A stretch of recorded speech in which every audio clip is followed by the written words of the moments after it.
अष्ट सिद्धि नवनिधि के दाता, असवर दीन जहान की माता। बजरंगबली बाबा को अष्ट सिद्धियां प्राप्त हैं और हम सब जानते हैं वो क्या करने में सक्षम है।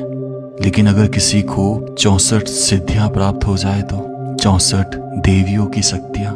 था एक ऐसा विश्वविद्यालय भारत में जहां तंत्र विद्याएं सिखाई जाती थी। 64 योगिनी मंगल गावत, नृत्य करत भैरव, बाजत ताल मृदंगा और बाजत डमरू। आज मैं आपको जहां लेके जा रहा हूं ना, ऐसे मंदिर भारत में अब सिर्फ कुछ ही बचे हैं, जिसके बारे में आप जितना समझने की कोशिश करेंगे वो बहुत कम है, क्योंकि उसका ज्ञान अनंत है। तो चलिए मेरे साथ एक ऐसे प्राचीन मंदिर की तरफ जो बेजोड़ है। राम राम सा सभी को, खम्मा गणिसा राजस्थान, मेरा देश मेरा भारत। दोस्तों, इस वक्त मैं हूँ मितावली गांव में।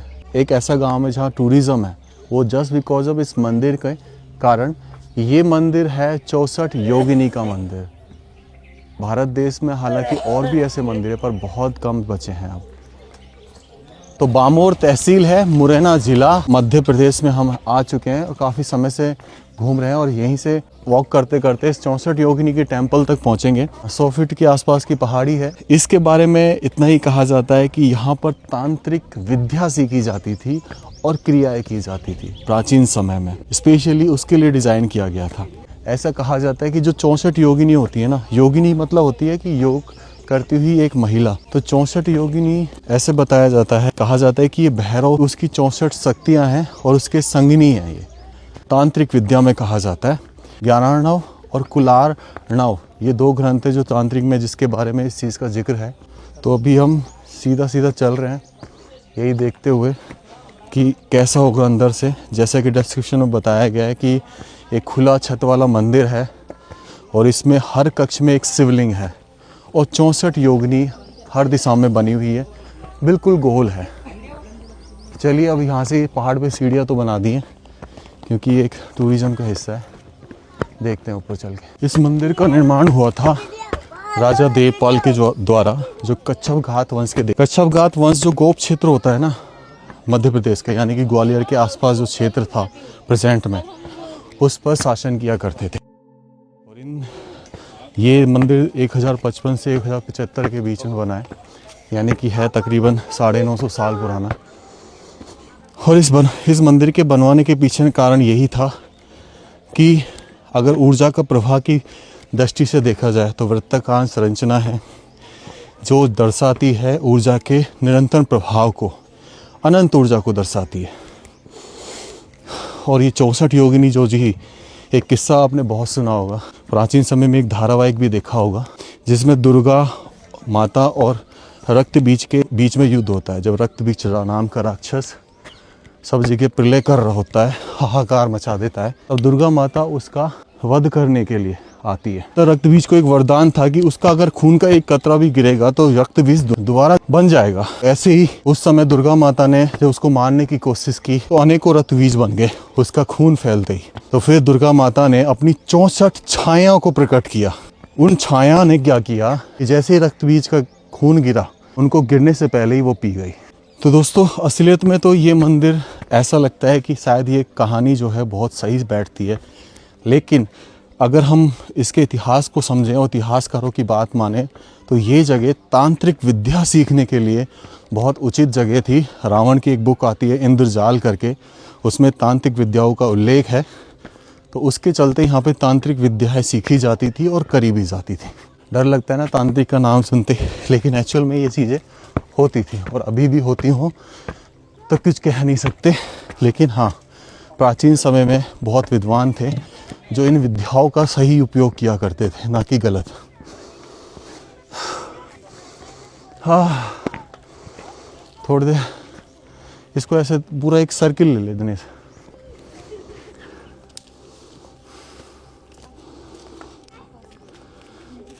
हम इस वक्त मध्य प्रदेश में हैं।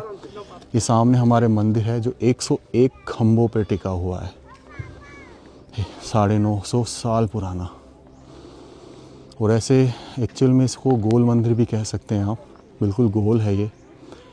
अधिष्ठान इसका एक पर्वत है, उसके ऊपर इसे बनाया गया है पीठ पर। वहाँ पर भी एक पत्थरों की सिमेट्री जचा के कुछ बनाया गया है, जिसे हम समझने की कोशिश करेंगे कि आखिर ये है क्या, जिस पर मूर्तियाँ उकेरी गई हैं योगिनियों की।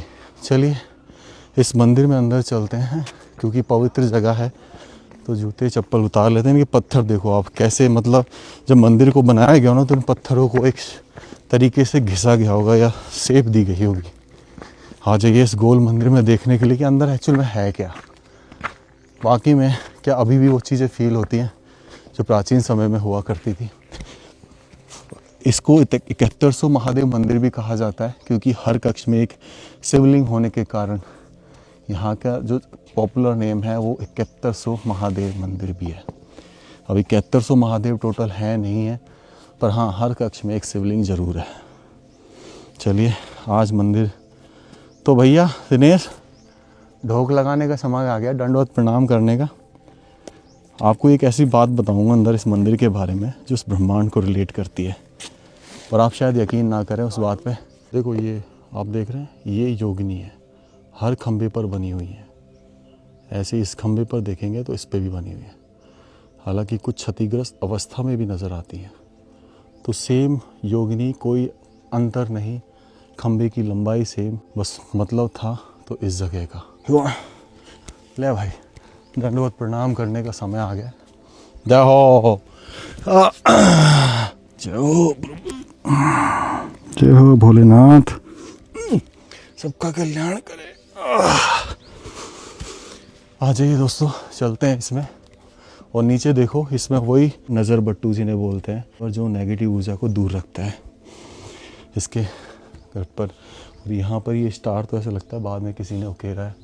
चलिए जय श्री जय भोले की। ओ हो कमाल है यार ये तो।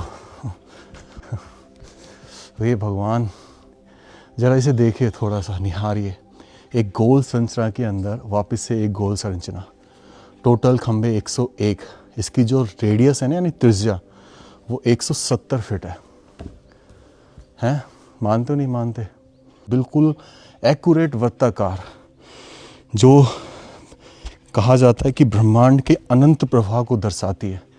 वो जो इसका सेंटर है ना, केंद्र, ये केंद्र कहा जाता है कि ब्रह्मांड का केंद्र है। और इसको खुला इसलिए बनाया गया, अगर तांत्रिक विद्या को छोड़ दें तो, अगर जेन्युइन बात करें तकनीक में, तो इसको खुला इसलिए बनवाया गया कि हम डायरेक्ट सूरज की रोशनी को ग्रहण कर सकें, और पंच तत्व धरती, आकाश, अग्नि, वायु और जल उनके डायरेक्ट संपर्क में रहें। चलिए आ जाइए इस केंद्र की तरफ बढ़ते हैं। इसलिए इसका महत्व बहुत है। यहाँ पर कुछ लिखा हुआ है जो अब शायद मिटा दिया या किसी ने चलाकर, ऐसा कुछ ऐसा लग रहा है। नारायण का नारायण। चलिए इधर से आ जाओ।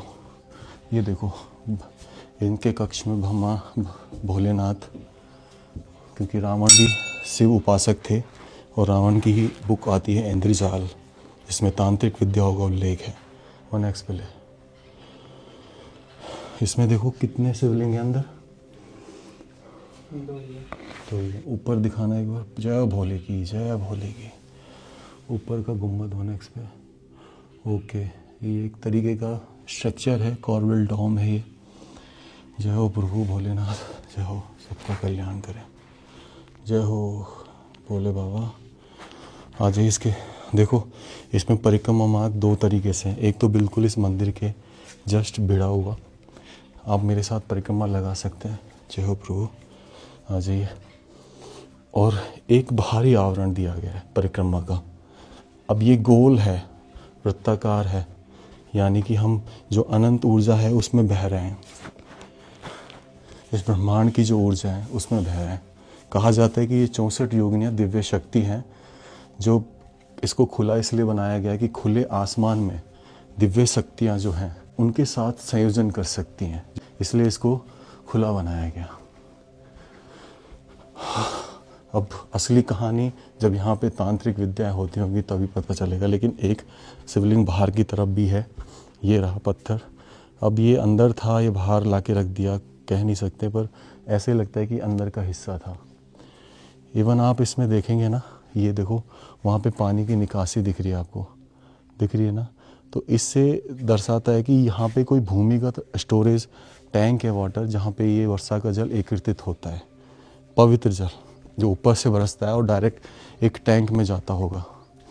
चलिए अब देखो सामने आप देखेंगे ना, कक्ष बने हुए हैं बाहरी आवरण में, हर कक्ष में एक शिवलिंग। हम सब शिवलिंग को देखेंगे, आ जाइए।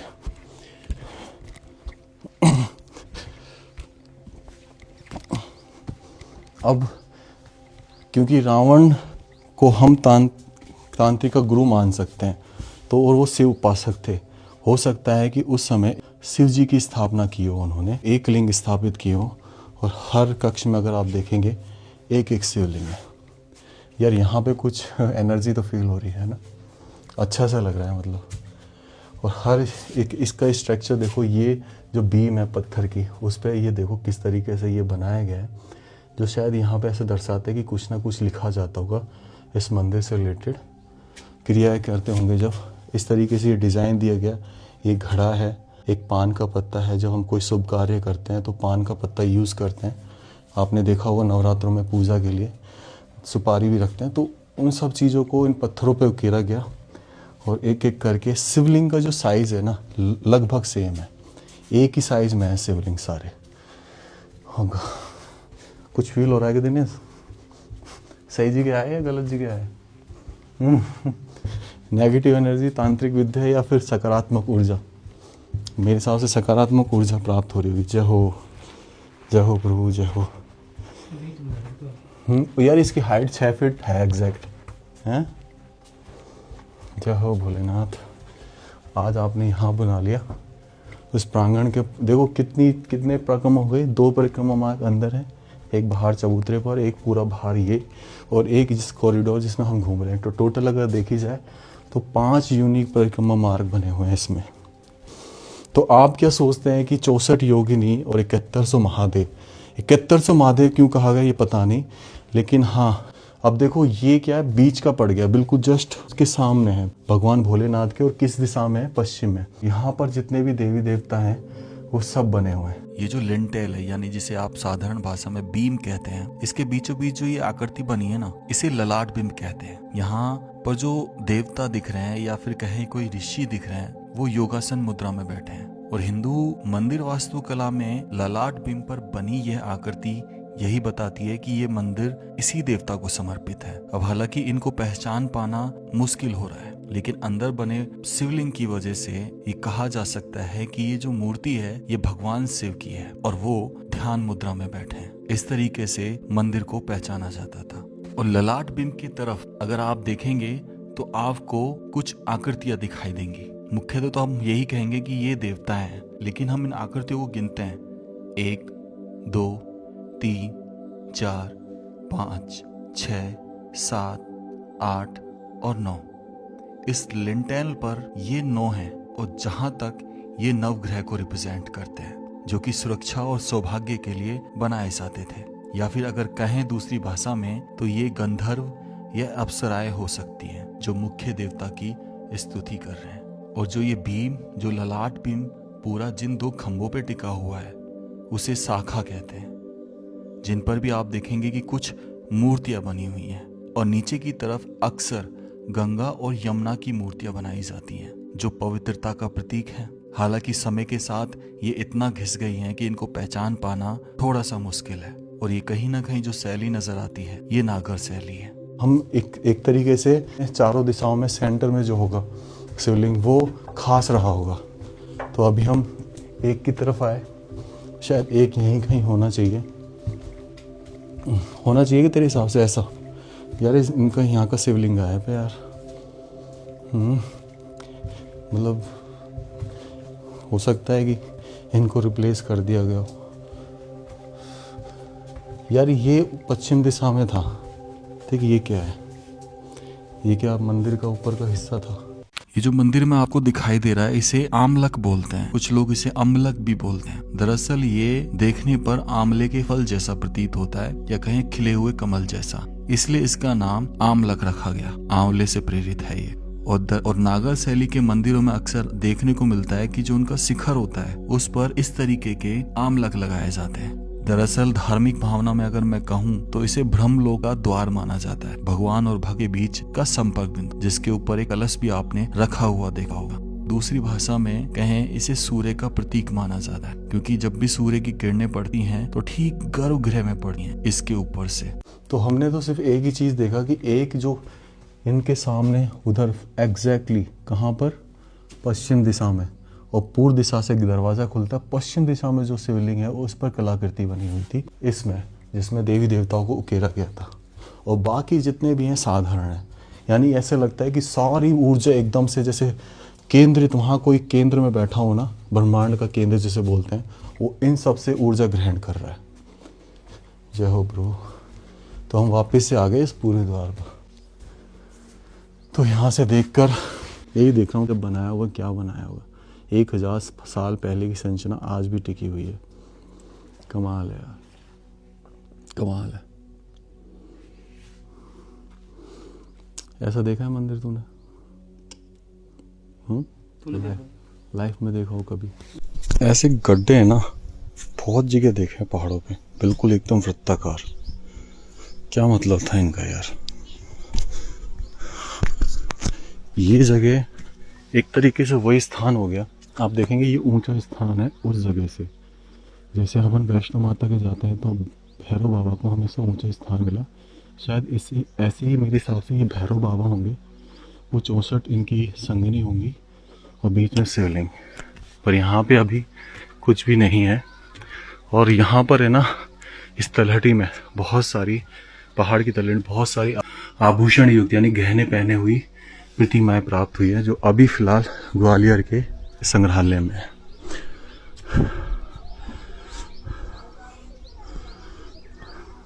तो इस वीडियो को मैं यहीं एंड करता हूँ। राम राम सा सभी को। खम्मा गणिसा राजस्थान, मेरा देश मेरा भारत। आज जो हमने ये मंदिर देखा, इस मंदिर की वीडियो देखने के बाद मैं आपसे एक क्वेश्चन पूछना चाहता हूँ, जिसका जवाब हर कोई जानता है, हर कोई, और मैं सबसे उसका उत्तर जानना चाहता हूँ। क्या हम आज संपन्न हैं, जिसे हम कहते हैं कि डेवलप कंट्री, या फिर प्राचीन समय में?